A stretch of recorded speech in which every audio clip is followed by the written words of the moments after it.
From the 10th to the 12th of April, I attended the International Journalism Festival in Perugia, Italy. It were 3 days full of inspiration, passionate speakers, and learning opportunities.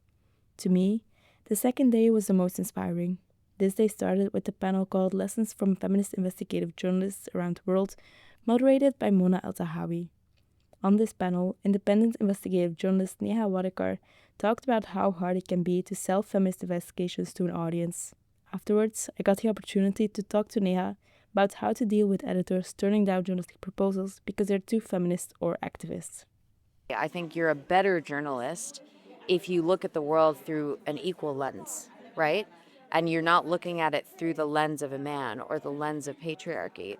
So, I mean, if your editors say you can't be a feminist and a journalist at the same time, I think they're completely wrong. I don't know if you should tell them that they're completely wrong if you want to keep your job, but I think it's something where this is the way that we can do it is you put it in your work. One thing I didn't get to say when I was up there is I think an important way that we can make sure that we include diversity in our teams and our stories is by picking the experts that we speak to. So let's say you're doing a story about climate change, find a woman climate scientist.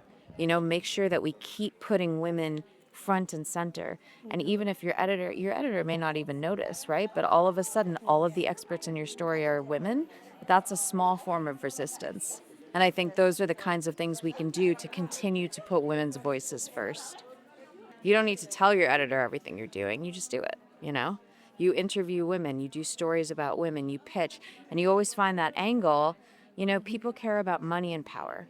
If you can connect your story to money and power, you'll always be able to get your editor to say yes. You just have to find the right way to trick him.